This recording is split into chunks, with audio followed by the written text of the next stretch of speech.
السلام عليكم ورحمة الله وبركاته. الحمد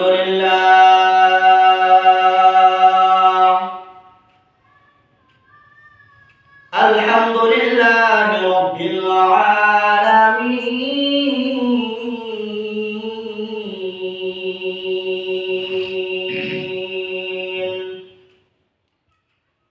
والصلاة والسلام على سيد المرسلين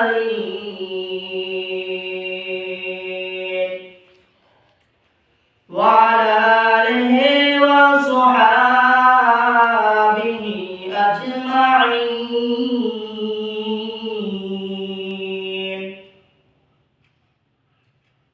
أما بعد، فأعوذ بالله من الشيطان الرجيم.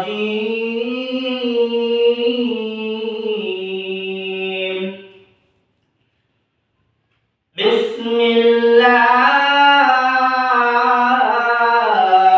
الرحمن الرحيم.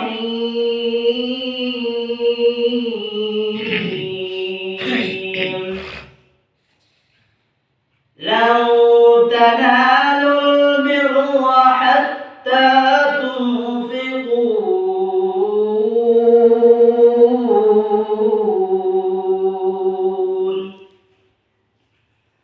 أو قام رسول الله صلى الله عليه وسلم: إنما الأعمال بالنيات.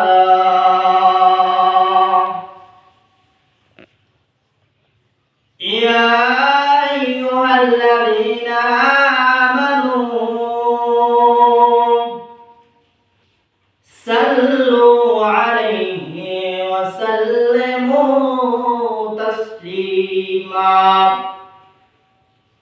সকলে মায়া নবীর উপর দুরূদ ইব্রাহিম পড়ি। আল্লাহুম্মা সাল্লি আলা মুহাম্মাদ ওয়া আলা আলি মুহাম্মাদ কামা সাল্লাইতা আলা ইব্রাহিম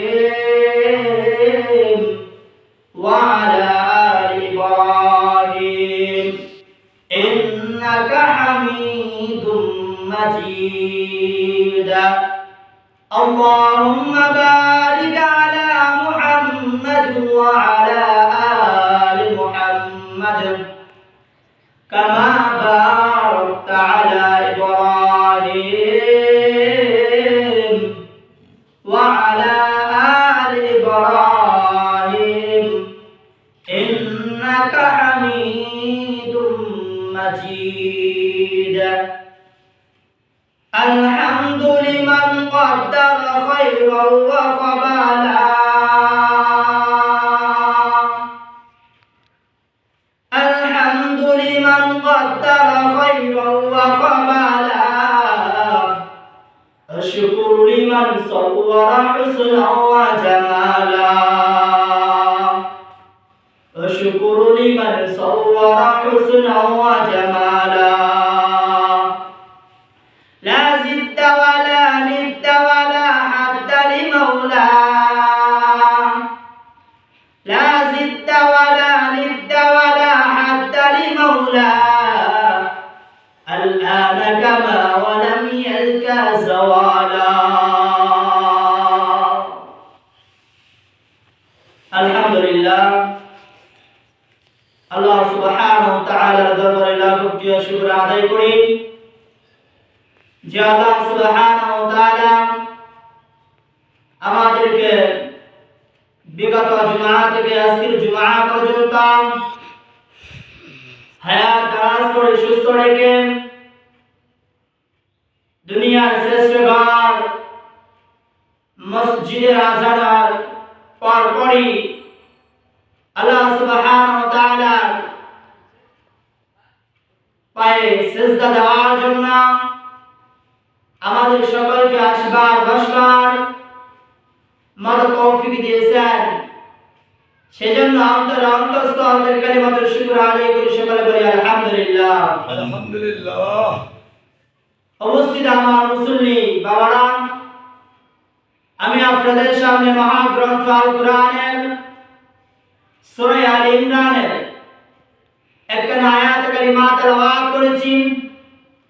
4 নম্বর পারার প্রথম লাইন, প্রথম পৃষ্ঠার প্রথম লাইন আমি আপনাদের সামনে তেলাওয়াত করেছি এবং আমার আপনার মায়ার নবী হযরত মুহাম্মদুর রাসূলুল্লাহ সাল্লাল্লাহু আলাইহি ওয়াসাল্লামের মুখের বাণী হাদিস পাঠ করেছি। আল্লাহ সুবহানাহু ওয়া তাআলা বলেছেন, এই আয়াত এবং হাদিসকে সামনে রেখে কিছু কথা বলবো। আমা তাওফিক ইল্লা বিল্লাহ। প্রথমে কিছু উদাহরণ টানবো, তারপর হাদিস এবং আয়াতের অর্থ আপনাদেরকে পাঠ করে শোনাবো। যেমন ধরেন, আমাদের সমাজে আমাদের অধীনে কোনো এক ব্যক্তি কাজ করতেছে, আর তার উপর যদি আমরা সন্তুষ্ট থাকি, ওই কামলা ব্যক্তির উপর সন্তুষ্ট থাকি, তাহলে বলেন তো তার প্রমোশন হবে না তার ডিমোশন হবে, তার উন্নতি হবে না অবনতি হবে? ধরুন আপনিই মালিক, আপনার বাড়িতে একজন কাজের লোক রাখলেন কাজ করার জন্য, আপনি তার উপর খুশি, সে কি আপনার থেকে আর তার সমস্ত পাওনাগুলো পাইব না আপনি তাকে দিবেন না? কোনটা পাবে? আর দুনিয়ার মালিকের যেমন কামলা ব্যক্তি কাজ করিয়া মালিকের মন জয় করে, মালিক তার উপর খুশি থাকলে তার বেতন ভাতা বৃদ্ধি হয়, সকল ধরনের সুযোগ সুবিধা ভাড়ে। তদ্রূপ এই তামাম বিশ্বের আমাকে আপনাকে যে বানাইছেন, আমাদের কি আছে? একজন মালিক আছে।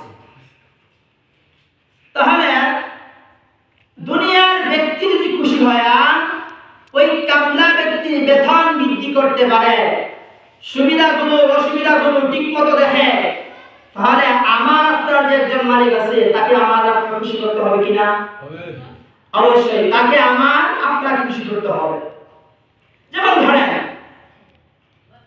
আমার সাথে একজনের ঝগড়া আছে বা আপনাদের সাথে একজনের ঝগড়া আছে, উভয়জনের সাথে অনেক দিনের একটা লেনদেন, মারামারির একটা সম্পর্ক। এখন আপনার ছেলে ওই আপনার বিপদকে ধরে, যার সাথে আপনার ঝগড়া, তার বাড়ির পাশ দিয়া যাইতেছে। যখন ওই দিক দিয়ে যাইতেছে, ওই ব্যক্তি যদি আপনার ছেলেকে দেখার পর কিছু টাকা, কিছু উপহার গিফট করে, আর এই দৃশ্য যদি আপনি দেখেন, তাহলে বলেন তো আপনি খুশি হবেন কিনা? আমার সাথে তার তুমি, তার সাথে আমার ঝগড়া, অথচ সে আমার ছেলেটাকে কি করছে? উপহার দিছে। তাহলে ভাই আমার, ওই মালিককে খুশি করতে হলে বর্তমান যে পরিস্থিতি আমাদের মাঝে দীর্ঘদিন ধরে 2020-এর পর থেকে একের পর এক ফিতনা আসতেছে আমাদের উপর। প্রথমে আসছে আমাদের দেশে করোনা ভাইরাস মহামারী গেল, তারপর আরেক ফিতনা, এভাবে ফিতনার পর আমরা ফিতনা আসি। এইগুলো ফিতনার কারণে আসমানি গজবগুলো দেখে আমাদের এটা বুঝে নিতে হবে যে আমাদের যে একজন সৃষ্টিকর্তা আছে, আমাদের যে একজন মালিক আছে, উনি কি আমাদের উপর সন্তুষ্ট না? দুনিয়া উনি আমাদের উপর সন্তুষ্ট থাকতেন, তাহলে তো আমাদের এত ভালো মুসিবত আসতো না। এবার যেমন ওই আগের উদাহরণটা, আমার প্রতিপক্ষ আমার ছেলেকে কিছু গিফট করার কারণে আমি তার উপর গেছি, খুশি হয়েছি। তাহলে এবার আমাকে আপনাকে ওই মালিককে কি করতে হবে? খুশি করতে হবে। এবার মালিকরা আমি আর আপনি কিভাবে খুশি করব? আসেন, ওই মালিকরা আমি আর আপনি কিভাবে খুশি করব? যেমন ওই ছেলেকে আমি কিছু দেওয়ার কারণে, গিফট দেওয়ার কারণে আমার বিপক্ষের দল কি হয়ে গেছে, আমার উপর খুশি হয়ে গেছে। তত্র এমন ভাবে যদি আমি আর আপনি আল্লাহর রাস্তায় দান করতে পারি, তাহলে আল্লাহ কি হয়ে যাবে, আমার উপর খুশি হয়ে যাবে। এবার আসেন, এই দান করলে কি লাভ হবে? যেমন ধরেন আমরা কিছুদিন আগে বাজার থেকে এক প্যাকেট ডাল কিনে আনছিলাম নি, আনছি, এটা ভিজাইছি পানিতে, তুলছি, তারপর একটা জাগ দিছি, তারপরে এখান থেকে একটা ধান বের হয়েছিল, চারা বের হয়েছে, যেটা আমরা বলি একটা শীষ বের হয়েছে। আবার এই একটা শীষ এখন আমরা তুলে নিয়ে আবার ধানকে কি করতেছি, গাঁথতেছি। ধান কিন্তু একটা, শীষ পাইছিল কটা, একটা। এবার ওই একটা শীষ থেকে যখন আবার একটা খেতে রাখবো, এখান থেকে 7টা বের হবে। 7টার ভিতরে একটার ভিতরে কি একটাই দানা হয় না, 7টার ভিতরে 100 করে দানা হলে কত করে দানা হবে? 700। আনছিলাম কয়টা? একটা। খেতে রাখছি একটা, এখান থেকে হয়েছে 7টা। 7টা থেকে এবার 100 করে দানা হলে কত হইল? 700 দানা হয়েছে। তা আল্লাহ বলেন, আরে আমার বান্দা বান্দি, দুনিয়ার জমিনে যখন তুমি 1 টাকা দান করবা, তুমি মনে করতে পারো তুমি 1 টাকা দান করছো, আসলে তুমি 1 টাকা দান করো নাই। তোমার 1-এর বদলে আমি 700 লিখে তোমার আমার নামে কি করে দেব, লিখে দেব। সুবহানাল্লাহ। আর এই দান দ্বারা কি লাভ হয়? দান দ্বারা লাভ হয় না, আমি আর আপনি যখন দান করি, হইতে পারে সেটা 1 টাকা হোক, আমি যখন আল্লাহকে রাস্তায় আল্লাহকে রাজি খুশি করার জন্য 1 টাকা দান করে দেব, আল্লাহ সুবহানাহু ওয়া তাআলা ওই 1 টাকার বদলে আমাকে 700 নেকি দিবে। এবং আমার উপর যদি কোনো বড় ধরনের মুসিবত পেয়ে থাকে, এই মুসিবত আল্লাহ তাআলা কি করে দেব, পাঠিয়ে দেব, সরাইয়া দেব। তাহলে এই দান আমাকে আপনাকে কি করতে হবে? অবশ্যই করতে হবে। আমি অসুস্থ, আল্লাহর রাস্তায় দান করি না, আমি যতটুকু আমার সাধ্য আছে এতটুকু আমি কি করি, দান করি। আল্লাহ তাআলা কি করবে? এর থেকে আমার বালা মুসিবত দূর করে দিবে। এবার আসেন হাদিস কানার অর্থ শুনি, আগে আয়াত কারিমার অর্থ শুনি। আল্লাহ বলেন, বিসমিল্লাহির রাহমানির রাহিম, লান তানালুল বিররা হাত্তা তুনফিকুন। আমার দুনিয়ার দলের বান্দা বান্দিরা, তোমরা তোমাদের অতি প্রিয় জিনিসটা আল্লাহর রাস্তায় কি করে দাও, কুরবানি করে দাও, দান করিয়া দাও। এবার বর্তমান প্রেক্ষাপটে আমাদের কাছে টাকাটা খুবই একটা সম্পদ। যার টাকা আছে তার কি আছে, সমাজে দাম আছে। আর যার টাকা নাই, ওর কাছে কি লাভ হবে? এটা আমাদের কাছে একটা অতি একটা প্রিয় জিনিস, অতি কি একটা প্রিয় জিনিস। এবার আমি আপনাদের দান করব, কেন করব? লোক দেখানোর জন্য করব না আল্লাহকে পাওয়ার জন্য করব? আমার হাদিসের ভিতরে আছে, আল্লাহ রাসূল বলেন, ইন্নামাল আ'মালু বিন্নিয়াত। এই দুনিয়ার বান্দা বান্দিরা, তোমরা যেটাই করো না কেন, তুমি 50 পা 1 টাকা দান করছো, এটাও তোমার আগে তোমার কলম, তোমার নিয়ত, ওটাকে কি করো, ঠিক করো। কালকে আমাদের দিন আল্লাহ সুবহানাহু ওয়া তাআলা যখন তার বান্দাদের সামনে তাদের নেক আমলগুলো তুলে ধরবেন, কিতাবের ভিতরে লেখা হয় যে এক ব্যক্তি ডাক দিয়ে বলতে থাকবে, ওহে আল্লাহ, আমি তো এই বিশাল বড় নেক আমল করিনি, তো এত নেক আমল কোথা থেকে আসলো? তখন আল্লাহ সুবহানাহু ওয়া তাআলা ডাক দিয়ে বলবেন, ওহে আমার বান্দা, ওহে আমার বান্দি, দুনিয়ার জমিনে থাকা অবস্থায় যখন তুমি 1 টাকা আল্লাহর রাস্তায় দান করছিলা, আমাকে পাওয়ার জন্য দান করছিলা, ওই 1 টাকার বদলে এত বড় পাহাড় হয়েছে। এবার ওই ব্যক্তি আবার জিজ্ঞেস, আল্লাহ এটা এত বড় হয় কিভাবে? আল্লাহ বলেন, আরে আমার বান্দা বান্দি, দুনিয়ার জমিনে থাকা অবস্থায় যখন তোমরা আমার রাস্তায় দান করছিলা, এই দানটাকে আমি বসে রাখি নাই। যেমন তোমরা একটা ছোট একটা গাভীর বাচ্চাকে, ছোট একটা উটের বাচ্চাকে লালিত পালিত করতে করতে অনেক বড় বড়, তো এমন ভাবে আমি আল্লাহ সুবহানাহু ওয়া তাআলা তোমার এই 1 টাকার দানকে আস্তে আস্তে লালিত পালিত করতে করতে বিশাল বড় করছি। সুবহানাল্লাহ, দেখেন 1 টাকা দান করছি। আল্লাহ বলেন যেমন আমরা দুনিয়ার জন্য একটা গাভীর বাচ্চাকে ছোট থেকে পয়লা বড় করি, আল্লাহ কি করেন আমার ওই 1 টাকার দানের এই যে নেক আমলটা এটা কি করে আস্তে আস্তে বড়। এবার আসেন এই দান সম্পর্কে দুইটা শুনব, যে আমরা প্রকাশ্যে দান করব না গোপনে দান করব।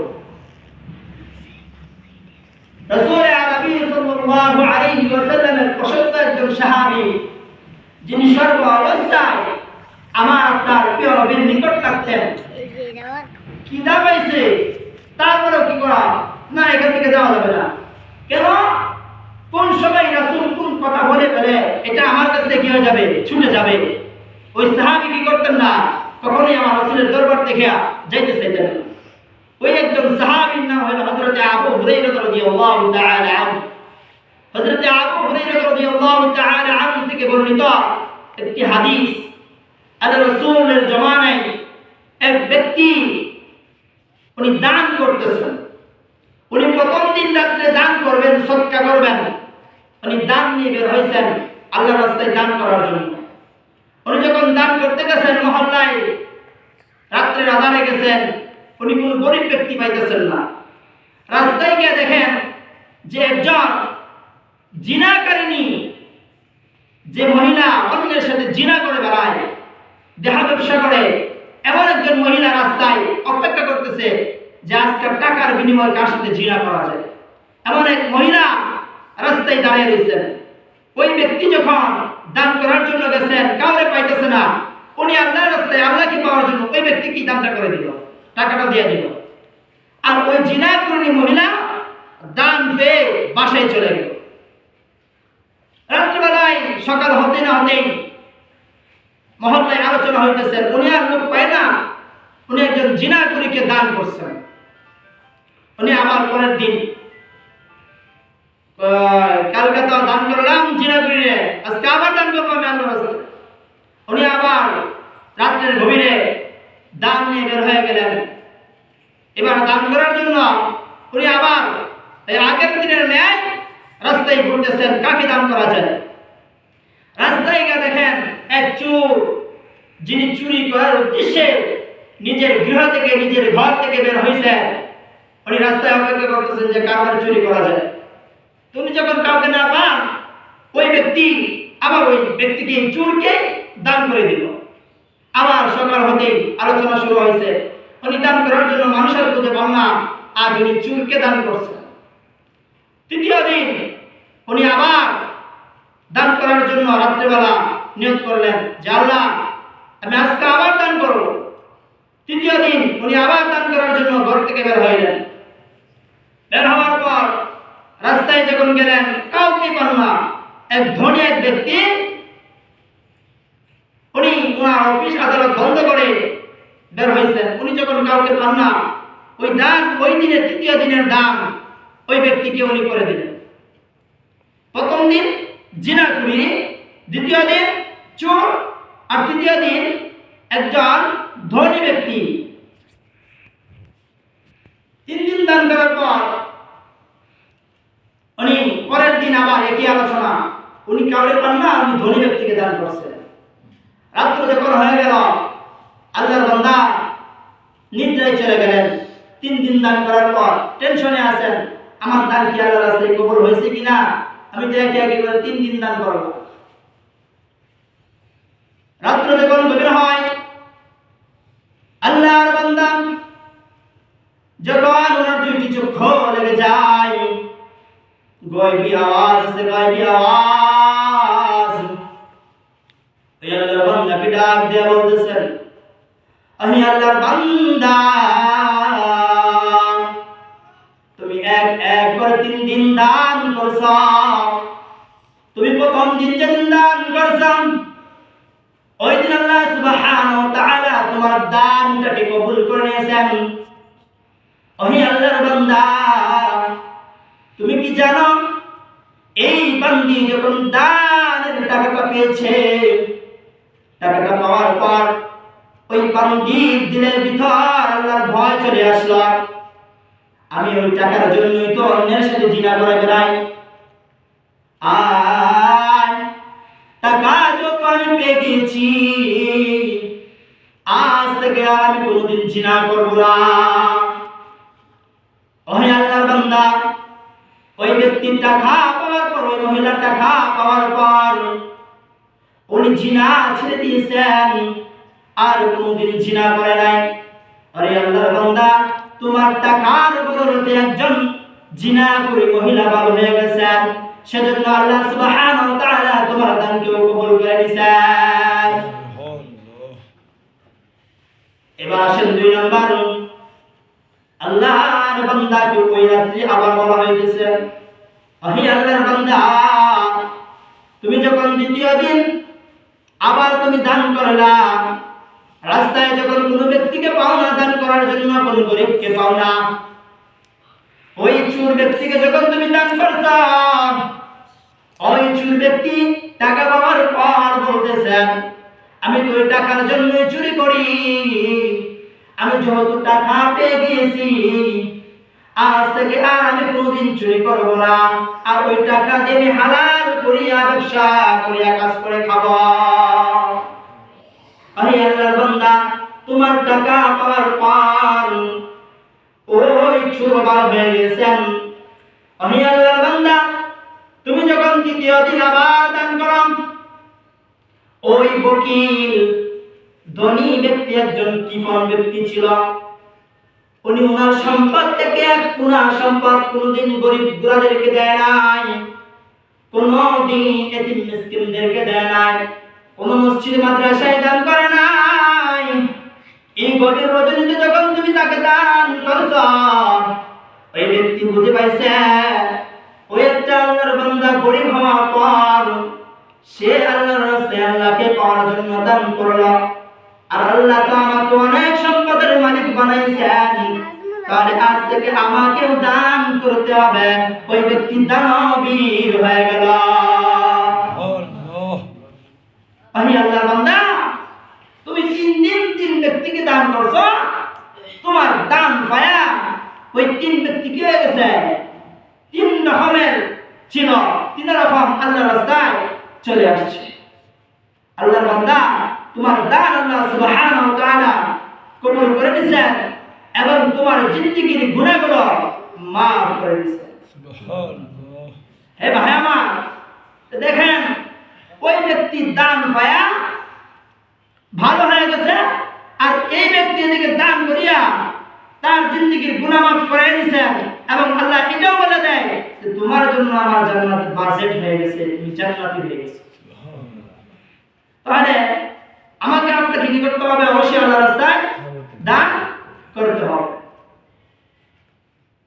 এভাবে অনেক ঘটনায় আছেন কিতাবের ভিতর। আরেকটি ঘটনা বলে শেষ করে দিচ্ছি, দান করলে কি কতটুকু ফায়দা হবে আমাদের নবী সব থেকে ছোট মেয়ের নাম কি?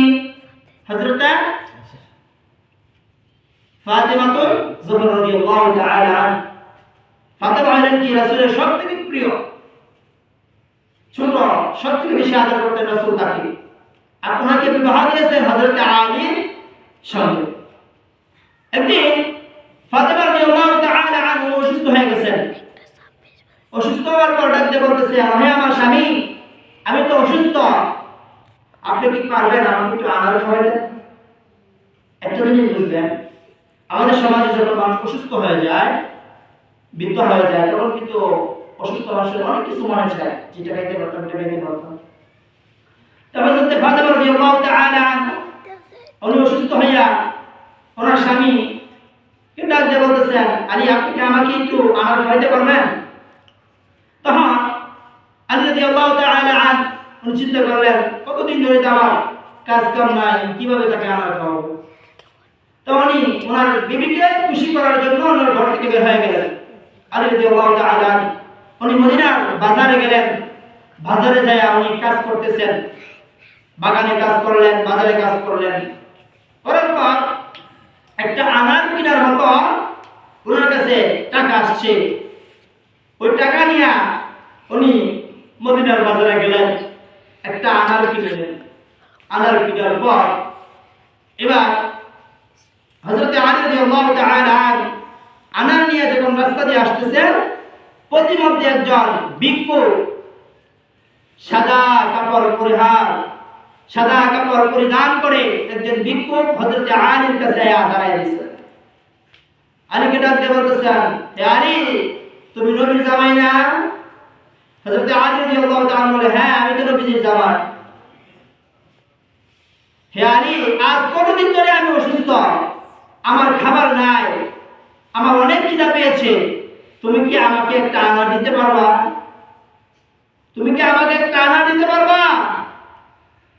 এবার হযরত আলী রাদিয়াল্লাহু তাআলা বলতেছেন, আনার কিনলাম একটা, আর এই ব্যক্তি জানে কিভাবে যে আমার কাছে আনার আছে? এবার আসেন কোরআনের দিকে। আল্লাহ সুবহানাহু ওয়া তাআলা কোরআনের ভিতরে ঘোষণা দেয়, ওয়া আম্মাস সাইলা ফালা তানহার। ওহে আমার দুনিয়ার বান্দা বান্দিরা, যখন কোন সাহেল ব্যক্তি তোমার নিকট হাত বাড়াইবে, তুমি তাকে খালি হাতে ফেরত দিও না। কোন ভিক্ষু, কোন গরিব মিসকিন তোমার কাছে হাত বাড়াইলে, তোমার যতটুকু সামর্থ্য আছে তুমি তাকে কিছু না কিছু হলেও কি দাও, দান করো, কিছু না কিছু হলেও দাও। এবার হযরত আলী রাদিয়াল্লাহু তাআলা চিন্তা করলেন, আনার মাত্র একটা, এদিকে আমার বিবি অসুস্থ, এদিকে কোরআনে বলতেছে ওয়াম্মাস সাইলা ফালা তানহার, কোন সাহিল যদি তোমার নিকট হাত বাড়ায় তাহলে যেন তাকে খালি হাতে ফেরত না দিই। কি করা যায়? তাহলে আমার কাছে আনার জন্য একটা আছে, এটাকে দুই ভাগ করে এক ভাগ ওই সাহেল ব্যক্তিকে দিয়ে দেয়, ফকিরকে দিয়ে দেয়, আরেক ভাগ আমার বিবির জন্য নিয়ে যায়। এবার এক ভাগ দেওয়ার পর উনি ওই ফকির খাইছেন, খাবার পর বলতেছেন, আরে অনেক তৃপ্তি পাইছি, আমি অর্ধেক সুস্থ হয়ে গেছি। আলী, তুমি কি বাকি অর্ধেকটা আনার আমাকে দিতে পারবা? আর বাকি অর্ধেকটা আনার যদি তুমি আমাকে দিতে পারো, তাহলে ওই আনারটা আমি খাইলে মনে হয় আমি পুরোপুরি সুস্থ হয়ে যাব। আবার হযরত আলী রাদিয়াল্লাহু তাআলা কোরআনে দিকে ওয়াম্মাস সাইলা ফালা তানহার, আল্লাহ তো বলছেন যে সাহিল ব্যক্তি যখন তোমার নিকট হাত বাড়বে, তুমি কি করবা না, খালি হাত দিবা না। তুমি আবার ওই দ্বিতীয় যে অর্ধেকটা ছিল সেটা আল্লাহর রাস্তায় দান করে দিয়েছে। দান করার পর এবার হযরত আলী রাদিয়াল্লাহু তাআলা উনি খালি হাতে বাড়ির দিকে চলে গেছেন। বাড়িতে যাওয়ার পর উনি দরজার নিকট যায় আর ঘরে ঢোকেন না। যখন উনি ঘরে ঢোকেন না, তখন ওনার বিবি ডাক দিতেছেন, ওহে আমার স্বামী, আপনি ঘরে আসেন না কেন? আপনি ঘরে আসেন, কোনো চিন্তা নাই, আপনি আনা আনতে পারেন নাই, কাজ করুন নাই, কিনতে পারেন নাই, কোনো টেনশন নাই, আমি সুস্থ হয়ে গেছি, আপনি ঘরে আসেন। হযরত আলী রাদিয়াল্লাহু তাআলা উনি ঘরে প্রবেশ করার পর বলতেছেন, তুমি কিভাবে সুস্থ হইলা? হযরত আমার আপনার প্রিয় নবী সাল্লাল্লাহু আলাইহি ওয়াসাল্লামের মেয়ে বলতেছেন, হে আলী, তুমি যখন অর্ধেকটা আনা ওই ফকির ব্যক্তিকে দিয়ে দিয়েছিলাম, তখন আমি অর্ধেক সুস্থ হয়ে গেছিলাম, আর যখন দ্বিতীয়বার বাকি অর্ধেকটা দিছ, তখন আমি একদম পুরোপুরি সুস্থ হয়ে গেছি। ইতিমধ্যে দরজা লাগানো নবীর আরেকজন সাহাবী, যার নাম হযরত সালমান ফারসি রাদিয়াল্লাহু তাআলা আনহু। সালমান ফারসি রাদিয়াল্লাহু তাআলা আনহু উনি মাথায় খাসা বলা খাসা ফাইসা নিয়ে দাঁড়ায় রয়েছেন, সালাম দিচ্ছেন, বলতেছেন, হে আলী, দরজা খোলেন আপনি। হযরত আলী রাদিয়াল্লাহু তাআলা এই সময় আবার সালমান আমার দরজার সামনে। এবার বলতেছেন তুমি কেন আসছো? নবীজির দরবারে আনার আসছিল, সেখান থেকে আপনার জন্য কিছু আনার নিয়ে আসছে। নামাইলেন, মাথা দেখা পয়সা নামাইলেন, নামানোর পর আলী গণে 1 2 3 4 5 6 7 8 9 গণার পর উনি বলতেছেন 9 টাকা নাও। সালমান ফারসি রাদিয়াল্লাহু তাআলা বলেন আল্লাহ রাসূল 9টাই দিয়েছেন আপনাকে। না, আল্লাহ তো কইছে যে আল্লাহর রাস্তায় আমি 1 দান করে আল্লাহ 10 দিব, 10। তাহলে একটা কম, এটা আমার না, নিয়ে যাও এটা আমার না, এটা অন্য কেউ। আল্লাহ তো বলছেন 1 টাকা দান করলে আমি আল্লাহ কি করব, তোর 10 টাকার মালিক বানাবো। তাহলে এটা তো আমার না, আমি একটা দিছি, এখানে 9টা হওয়ার কথা না, 10টাই আসবে। সালমান ফারসি রাদিয়াল্লাহু তাআলা বলতেছেন ওনার কাছে একটা আনা রাখছিলেন। কেন রাখছিলেন? যে ওই তত্ত্বটা জানার জন্য, উনি যে ওই যে ফকিরকে একটা আনা দান করে আসছিল, এটা সত্যি কিনা যাচাই করার জন্য ওই একটা আনা বের করে দিয়া বলতেছে এই নে ভাই, তোমার আল্লাহ রাসূল তোমার জন্য 10টা আনানি পাঠাইছে, আমি একটা আনা আমার নিকট রাখছিলাম তোমার ওই তত্ত্বটা যাচাই করার জন্য সঠিক কিনা। তাহলে আমার রাসূলের সাহাবায়ে ওই যে 1 আনার দান করে 10টা পাইছে, একটা শীষ লাগাইয়া একটা জায়গা থেকে একটা শীষ লাগাইছিলাম, 7টা হইছে, 7টার থেকে কত হইছে? 700 হইছে। তাহলে আমি আর আপনি যদি আল্লাহকে রাস্তায় আল্লাহকে পাওয়ার জন্য দান করতে পারি, তাহলে কি আমার আল্লাহ আমাকে দিবেন না, আপনাকে দিবেন না? অবশ্যই দিবেন। আল্লাহ সুবহানাহু ওয়া তাআলা আমাকে আপনাকে দান করার মতো তৌফিক দান করুন। আর সর্ব অবস্থায় যে দানটাই আমি আর আপনি করি না কেন, যেটাই করি না কেন, আল্লাহকে রাজি খুশি করার জন্য করব এবং আমার আপনার নিয়তকে সহিহ রাখব। আল্লাহ সুবহানাহু ওয়া তাআলা সকলকে দান করার মতো তৌফিক দান করুন। ওয়া আখিরু দাওয়ানা আলহামদুলিল্লাহি রাব্বিল আলামিন। আসসালামু আলাইকুম ওয়া রাহমাতুল্লাহি ওয়া বারাকাতুহু।